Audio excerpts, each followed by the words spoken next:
அதாவது ஒரு ஆளுங்கட்சி செய்ய வேண்டிய எதிர்கட்சி செய்ய வேண்டிய வேலை ஒரு சாதாரண ஒரு ஹெட்மாஸ்டர் செஞ்சிருக்கிறார். அதான் எம்ஜிஆர் வளர்ப்பு தோட்டம். அடுத்தது சைதாப்பேட்டை அரசு பொது மருத்துவமனை கவர்மெண்ட் ஹாஸ்பிட்டல், அந்த மீன் மார்க்கெட் இருக்கும், எல்லாருக்கும் தெரியும். அந்த ஹாஸ்பிட்டலை கட்டுறதுக்கு ரெனியூல் பண்றதுக்கு 40 கோடி ரூபாய் வாங்கி கொடுத்தேன். நான் வந்து அட்வொகேட், சென்னை உயர்நீதிமன்ற வழக்கறிஞர் எம்ஜிஆர் வந்து என்ன வழக்கறிஞர் ஆகணும், அட்வொகேட் ஆகணும்னு சொல்லிட்டு போனாரு. இது எப்ப சொன்னாரு? 1985 எனக்கு சொன்னது. லாக்கால எக்ஸிட் வாங்கி கொடுக்கும்போது நான் வக்கீலாகி இந்த கேஸ போடுறேன். சைதாப்பேட்டை கவர்மெண்ட் ஹாஸ்பிட்டலுக்கு 40 கோடி ரூபாய் வாங்கி கொடுத்தேன். சென்னை மெட்ரோ ட்ரெயின்ல 70 ரூபாய் டிக்கெட்டை குறைச்சிருக்கோம். இந்த தொகுதியில் வேட்பாளர் இருக்கக்கூடியவர் எஸ் பார்த்திபன் ஹெல்மெட் சின்னத்தில் போட்டியிடுகிறார்.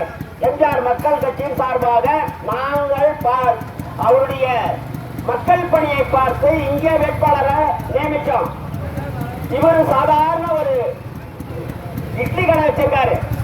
பணக்கார இல்ல, மக்களுக்காக உழைக்கக்கூடியவர், உண்மைக்காக உழைக்கக்கூடியவர். பணத்தை எதிர்பார்க்க நாங்கள் பணம் சம்பாதிக்காத கட்சி நாங்கள் கட்சி இல்ல.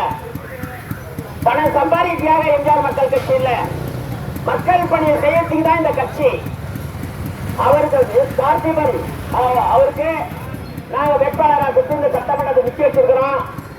அவருக்கு ஹெல்மெட் சின்னத்தில் ஏன் இந்த ஹெல்மெட் சின்ன தேர்ந்தெடுத்துச்சுன்னா, எம்ஜிஆர் நடிச்ச படம் வந்து நீதிக்கு தலைவணங்கு.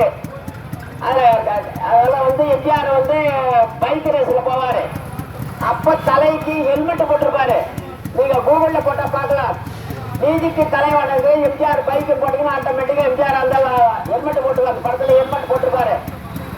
ஹெல்மெட் போட்டுக்கன்னா அந்த பைக் ரேஸ்ல கலந்துக்குவாரு. அதோடைய ஞாபகத்தமா தான் நாங்க வந்து இந்த ஹெல்மெட் சின்னத்தை இந்த நேரத்தில் சொல்றது ஞாபகத்துல ஓட்டு போடுறதா கவனமா கவனிக்கணும். இப்ப சொல்ல போது கவனிக்கணும். ஒவ்வொரு எம்எல்ஏவுக்கும் ஒவ்வொரு எம்பிக்கும் அவங்க பாராளுமன்ற உறுப்பினராகவும் சட்டமன்ற வேட்பாளர் தேர்ந்தெடுத்த பிறகு அந்த 5 வருஷத்துக்கு அவருடைய தொகுதி மேம்பாட்டு நிதின்னு ஒரு வருஷத்துக்கு 5 கோடி கொடுக்குது கவர்மெண்ட். எதுக்கு இது? ரோடு போட, லைட்டு போட, ஸ்கூல் கட்ட, காவா போடுறதுக்குன்னு. மழைக்காலத்துல சரி